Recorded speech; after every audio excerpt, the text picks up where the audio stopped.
Welcome to the special evening where we gather to honor our esteemed guest. This is our 9th annual Lifetime Achievement Awards, and it's a special year for the Edison Report and for me personally as we're celebrating our 25th anniversary this year. Thank you. We're a bit rare at the Edison Report. Not only do we report on the lighting industry, we are strong advocates for the industry, and we're here to help the industry grow. We do a lot of events. This is my favorite event all year because we hear from the best and the brightest in our industry, our role models that have helped make the industry for us. This is our 9th year we've done it. In the previous 8 years, we've lost money, okay? We've lost money. This year, because of the generosity of our sponsor, QTL, we will not lose money. And because of the generosity of our host, the new school at Parson School of Design, we will not lose money. So, as a result, we have given $1,000 to the lighting school at Parsons, and I have a check for the Business of Light for $500, the Knuckles Fund for $500, Mr. Blitzer, Women in Lighting and Design, $500, IES, $500, IALD, $500, and the National Lighting Bureau, $500. So, thank you to our sponsor and our host for allowing us to do this.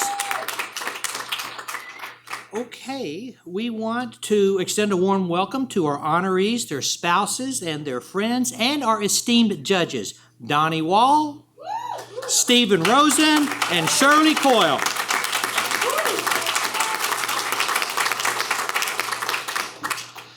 Tonight we have 2 honorees that we are honoring that have passed away, Caroline Rinker and Donald Dunn. In addition, our very first Lifetime Achievement honoree, Bill Brown, passed away last month. Let's bow our heads for a moment of silence for these great leaders.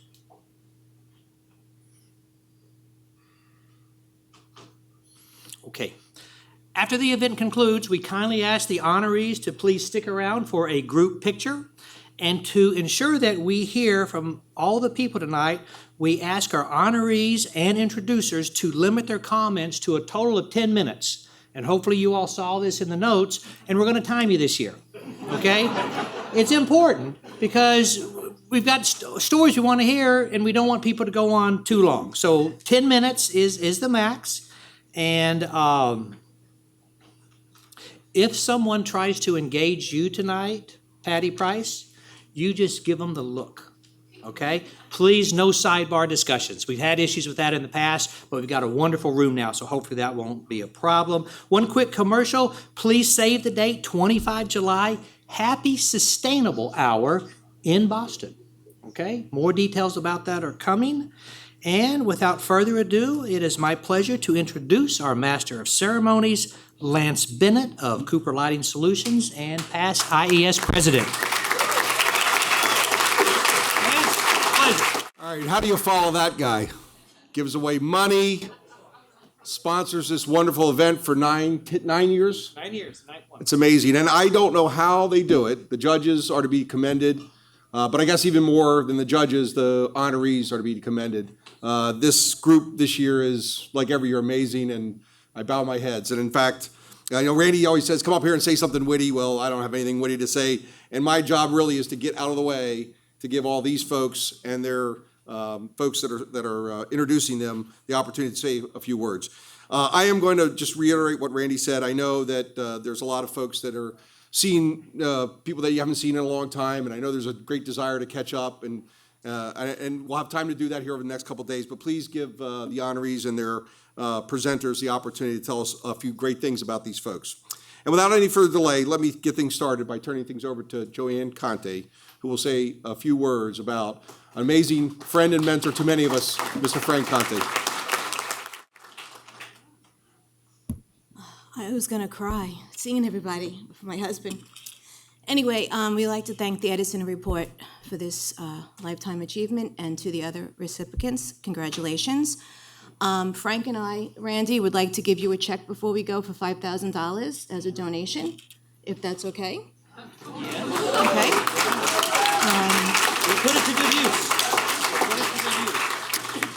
This is how Frank rolls, and I learned from the best. He was always the first person at the IALD dinner to go and get his little blue pin, and he would always give his money.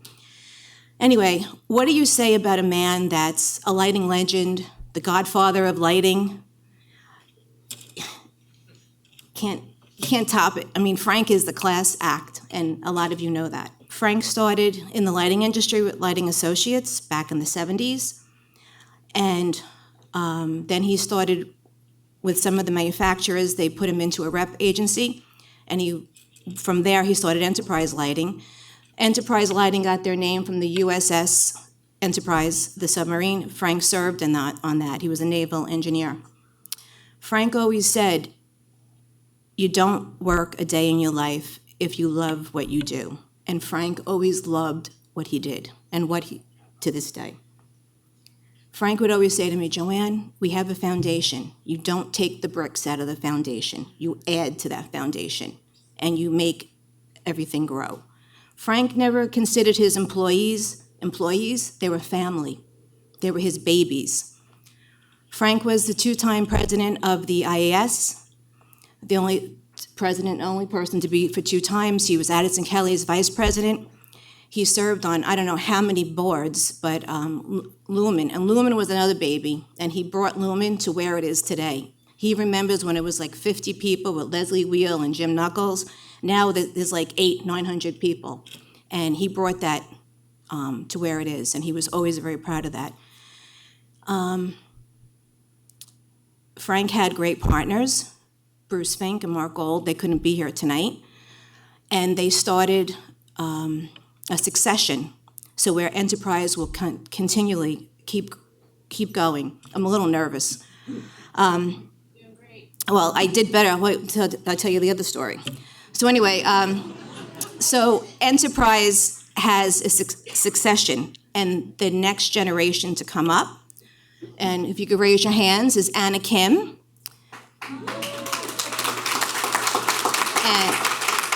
And a little sidebar, Anna is the Frank of Enterprise. Frank was a financial genius. He could see if something was out of whack, he knew right away. Jerry Trolio will be the next succession. We have Michael Carbonari, who's not here, and Joe Gallagher. Enterprise Lighting has 3 offices, one in Hicksville, New York, one in New York, and one in Manhattan. They were the largest. I don't know, there's so much shuffling around from what I hear, but whatever, I don't know. But anyway, I don't want to bore you, but I do want to just leave you with one story, because thinking about this speech that I wanted to say for Frank, and it brought back so much nostalgia and everything from when we started to date, and we kept it quiet because we were both in the same industry, and he would always say, I married her for an order. That was his joke, yeah.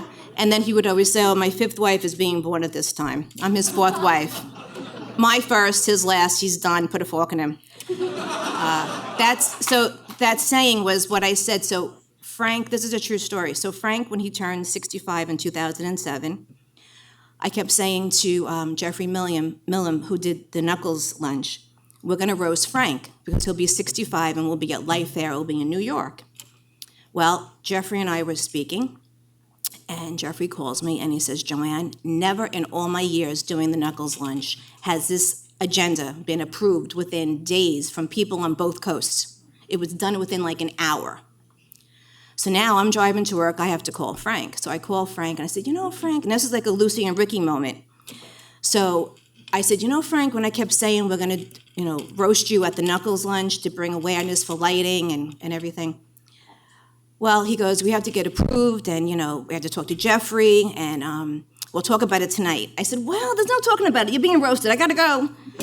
So that was that. So immediately I call Anna, and we start with the Evites, and we're off and we're running. And it was standing room only. There was not a table left. There was a waiting list. We couldn't get people in. P.S., I made a big poster board that I had everybody that was in attendance sign. So the next day, Frank was going to his office, and he brought it to he was going to his office. He brought it into his office because he says, when we leave the next day, will be less for us to carry.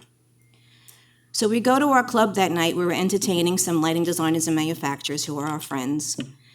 And he's like a little weird. And I'm like, what's up? He goes, listen, I don't want you to ruin the night. I don't want you to say anything, but the taxi took off and the poster board was in the taxi. I take the receipt from the taxi, and of course I start calling. For 6 months I did it. Finally, I was just like, true story. 2 years later, around Christmas time, now I don't know if any of you remember Patricia DiMaggio. She worked for Osram, she worked for Sylvania. Well, she was on the top. The taxi commission called her because they were cleaning out their lost and found. And he goes, there's this picture of this man. He has such a genuine smile and all the accolades that everybody, he goes, he was well loved. This has to go back to him. Patricia calls Fran Soul, another, God rest her soul. She was one of the managers.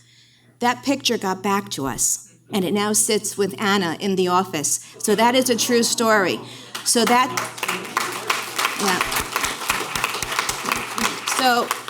just goes to say what type of a man my husband is, and I couldn't ask for a better husband, partner, and friend, and I love you. I give you Frank Conti.